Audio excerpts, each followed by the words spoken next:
Les arrêts des grossesses, c'est extrêmement fréquent, 15% des grossesses environ. Ce chiffre, si on réfléchit, c'est les chiffres les plus banalisés au monde. Je suis Sylvia Horsman, je suis gynécologue médicale à l'hôpital Foch. Donc je suis la responsable effectivement du parcours CARE destiné à l'accompagnement des femmes vivant des arrêts des grossesses et des arrêts des grossesses à répétition. Moi c'est Elena Soré, je suis responsable expérience patient à l'hôpital Foch depuis bientôt 3 ans.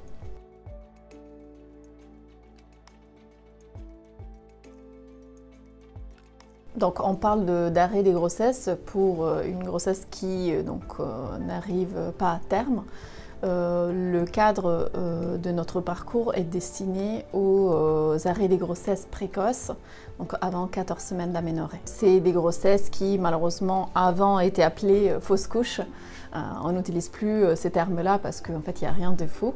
On trouve ces termes plutôt stigmatisants et donc on préfère parler soit d'arrêt naturel des grossesses, soit d'arrêt spontané des grossesses.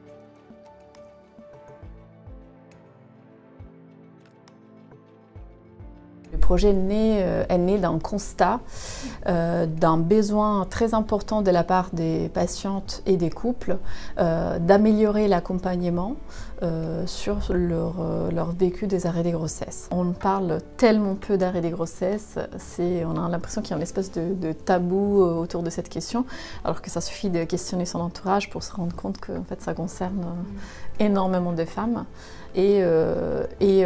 La construction de ces parcours, ça a été aussi l'occasion d'enfin en parler. De pouvoir ouvrir la parole là-dessus et de vraiment sensibiliser aussi nos collègues, mais également nos patientes à cette réalité. Un parcours dédié, c'est dire toutes les émotions que vous allez ressentir, en fait, elles sont légitimes et nous, on a à cœur de les accompagner. On a à cœur aussi d'en parler, de développer des projets en fait, autour de l'arrêt de la grossesse. Et comme disait Sylvia, en fait, c'est en parlant autour de nous qu'on se rend compte que... Enfin, moi, une des patientes que j'ai rencontrées, elle m'a dit, mais quand moi j'ai fait mon arrêt de grossesse, en fait, j'en ai parlé autour de moi et j'ai appris que certaines amies n'en m'en avaient jamais parlé et en fait avaient eu un arrêt de grossesse. Donc c'est vrai, enfin, parlons de ce sujet.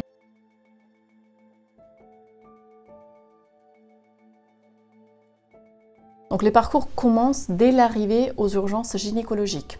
Nous avons réalisé des travaux aux urgences pour créer une salle d'attente dédiée qui est en effet séparée de la salle d'attente des urgences gynécologiques obstétricales générales. Ce qui veut dire que les patientes qui arrivent avec des symptômes d'arrêt des grossesses, donc ça peut être des douleurs ou des saignements du premier trimestre, sont mises tout de suite dans une salle d'attente séparée et ne doivent pas attendre avec des femmes qui par exemple arrivent en travail, en train d'accoucher. En plus de ça, on a créé un box, donc une salle d'attente, mais avec une salle de consultation dédiée où il y a un médecin formé à l'accueil de ces patientes et de ces couples. C'est-à-dire ni dans la catastrophisation, ni dans la minimisation. Et c'est toute la difficulté, c'était quelque chose qui était vraiment reporté par les patientes comme une vécu très difficile dès l'annonce de l'arrêt des grossesses. Donc on met énormément d'attention aux mots qu'on utilise. Après les passages aux urgences, donc la patiente aura son traitement, soit en attitude expectative effectivement, soit un traitement médicamenteux, soit un traitement chirurgical par aspiration endotérine. Elle rentre donc à ces moments-là dans ce parcours où elle est rappelée 3 jours après les passages aux urgences par une sage-femme dédiée à ces parcours. Et 7 jours après les passages aux urgences environ, la patiente sera vue en consultation physiquement par la même sage-femme qui va donc également pouvoir réaliser une échographie des contrôles de vacuité utérine. Le parcours ne s'arrête pas là. Ce qui est très important, c'est que ce qui était reporté par les patients, c'était très souvent un vécu très difficile sur le début d'une nouvelle grossesse. Des difficultés à investir la grossesse, une grande crainte d'un nouveau arrêt de la grossesse. Et donc on propose ce qu'on a décidé d'appeler les cocooning. Du test des grossesses positives, les sages-femmes reçoivent la patiente en consultation, on le suit, on fait des échographies pelviennes précoces et donc on est vraiment dans un accompagnement.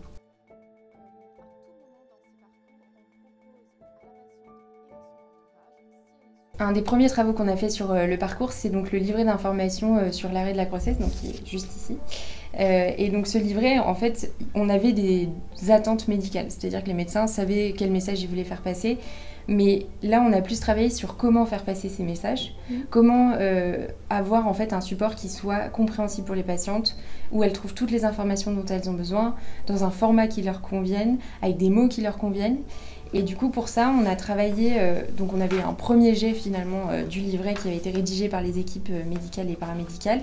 Et on a fait un atelier test, si vous voulez, du livret avec 2 couples complètement différents. C'était aussi une volonté d'avoir un petit peu des perceptions différentes et on a pu relire tout le livret avec eux et on leur a dit vraiment faites-vous plaisir, critiquez absolument tout, on veut tous vos retours, ce qui vous plaît, ce qui vous plaît pas.